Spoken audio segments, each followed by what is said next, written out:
Sir చెప్పండి, ఇప్పుడు TDP BJP Janasena ఏదైతే కూటమి ఉందో, కూటమి రేపు అధికారంలోకి వస్తే మీ ముస్లిం మైనారిటీ రిజర్వేషన్ ఏదైతే ఉందో 4% ఎమ్మటిని రద్దు చేస్తామంటున్నారు. అది జరగని పని. ఆ పార్టీ వచ్చేది లేదు, పెట్టేది లేదు. వాళ్ళు ఏంటంటే మభ్యపెట్టడానికి ముస్లిమ్స్ను వేరే చేసి హిందువులందరినీ ఏకం చేసి వాళ్ళు ఏదో గద్దె కళ్ళని చూస్తుండ్రు. అది జరిగే పని కాదు. ఇక్కడ ముస్లిమ్స్ కానీ మైనార్టీస్ 80% రాజశేఖర రెడ్డి దగ్గర నుంచి, రాజశేఖర దగ్గర నుంచి వాళ్ళ అభిమానులు అయిపోయారు.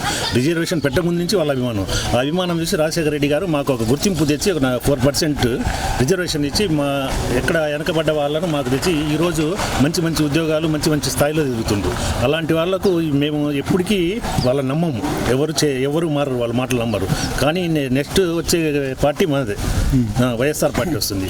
అందువల్ల దానికి ఎలాంటి ఢోకా లేదు. అది ఎట్లా వచ్చింది నెక్స్ట్ మీ వైఎస్ఆర్ పార్టీ ఎలా వచ్చి? అటు చూస్తే అందరూ 3 పార్టీలు కలిసి వస్తుంది, జగన్ ఒక్కడే కదా. జగన్ అభివృద్ధి వాళ్ళు ఒకటి ఏజ్ చూపెడుతుండ్రు. ఓన్లీ ముస్లిమ్స్ రిజర్వేషన్ ఇచ్చారు, వాళ్ళ కోట ఏదో మాకు ఇచ్చినట్టు వాళ్ళు ఫీల్ అవుతుండ్రు. అది కాదు కదా, మిగతా వాళ్ళందరికీ అభివృద్ధి చేస్తుండ్రు కదా. ఒకళ్ళే కాదు కదా. ఇప్పుడు ఒకళ్ళకి అన్నం పెట్టి మిగతా 10 మంది పెట్టకుంటే వాళ్ళు మారిపోతారు. 10 మందికి 9 మంది అన్నం పెడుతుండ్రు. వాళ్ళు ఒక్కడానికి ఇదన్నీ బూతులు చూపెట్టి పెద్ద భూతంలో చూపెట్టి ముస్లిం తీసేస్తాము ఇదేదో పెద్ద ఇది చేసి వాళ్ళు చేస్తే అది రాదు కదా. అట్లా కాదు కదా, అందరికి చేస్తుండగా అది. మరి ఇప్పుడు మనల్ని ఎవరు ఆపేది అన్నాడు పవన్ కళ్యాణ్ మనల్ని ఎవరు ఆపేది? సినిమా డైలాగులకు నిజం జరిగేది చాలా తేడా ఉంటుంది. అది సినిమా డైలాగులు అవి. మనం ఎవరు ఆపేది, వాడంతా ఇది అది తెలుస్తా. అది ఒకడు 10 మందిని కొడతారు సినిమాలో. రియల్గా కొట్టగలుగుతారా చెప్పండి? అది సినిమాలో డైలాగులు పెడితే పొలిటికల్గా పనికి రాదు. అది తెలుసుకోకుండా ఆయన ఏదో చెప్తుండ్రు. ఆయన సీట్ ఆయన గెలుచుకోమనండి, తర్వాత సంగతి. గవర్నమెంట్ వచ్చే తర్వాత సంగతి.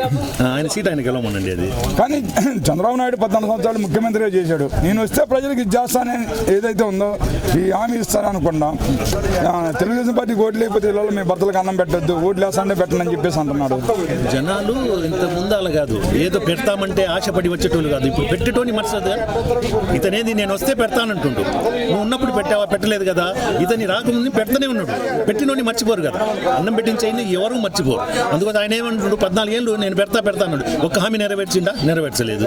మరి ఈ రోజు ఆయన హామీలు ఎట్లా నమ్ముతారని నమ్మరు. అందుకోసం వైఎస్ఆర్ పార్టీ, జగన్ పార్టీ ఒకసారి నమ్మని అన్నాడు కదా చంద్రబాబు నాయుడు.